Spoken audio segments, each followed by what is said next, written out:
fuma, después el día comienza. Soy el que se cae y se levanta con más fuerza. Radical, un paso atrás contra el fascista. Poblacional, rapero de la rima terrorista. No incita, hoy no se fía, mañana sí. Cuando la educación de calidad sea gratis en el país ya. Es ser MC, John Kilas y Tony. Aquí no se vive, se sobrevive sin money. Bon dia, bon dissabte a tothom. Som el JCPC, els Joves Comunistes dels Pobles Catalans, i anem a parlar sobre la nova llei de protecció de la seguretat ciutadana, també coneguda com a llei Mordassa. Aquesta llei és un atac directe als drets i llibertats ciutadanes. És un retrocés alhora que un pas més de la desemmascaració del poder burgès, fent veure ja de manera descarada la seva naturalesa repressiva. En un moment on les contradiccions del sistema capitalista han arribat a la seva màxima expressió, justícia arbitrària, per exemple amb indults per a gent poderosa i influent de l'elit sociopolítica, factures de llum i de gas que no paren de pujar, 6 milions d'aturats, feines precàries que podien titllar d'explotació, així com retallades en serveis socials i públics, mentre es rescata bancs amb dirigents que encara s'apugen els sous.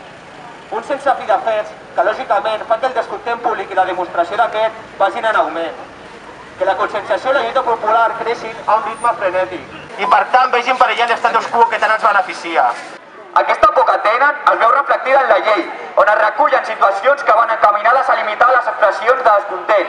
Aquesta legislació aporta encara més poder i impunitat als cossos repressors de l'Estat, donant-los d'una legitimitat total a l'hora de qualificar el grau de gravetat de la infracció. Per tant, seguiran, i encara de manera més impune, les infraccions policials en manifestacions i concentracions, amb l'objectiu de provocar disturbis i criminalitzar la protesta. Així com els muntatges policials com ha passat amb en Yassir al Vendrell, o en el famós documental Ciutat Morta sobre el 4F. El govern i les classes dirigents que aquests representen, tant de Catalunya com d'Espanya, no ens deixem enganyar amb una falsa dualitat, bondat o maldat innata d'una nacionalitat o l'altra, tenen por, i com temen que ens organitzem, volen impedir l'acumulació de forces populars, volen silenciar, emmudir i tapar l'oposició de la classe obrera. Gravar un policia que estigui estomacant a un company o una companya nostra ens pot costar de 100 a 600 euros, i això si no li dona per fer-ho amb nosaltres.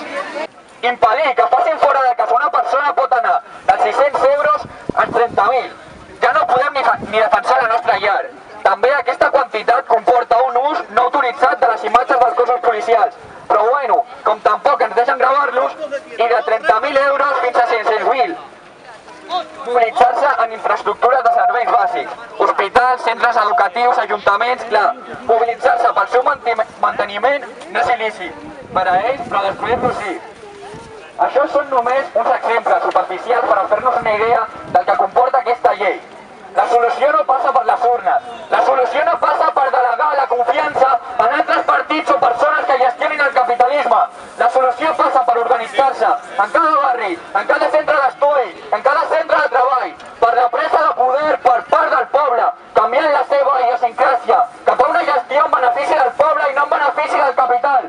Pretenen instaurar la por a la classe obrera, volen que ens amaguem, ens volen silenciar, però en això és moment d'organitzar-se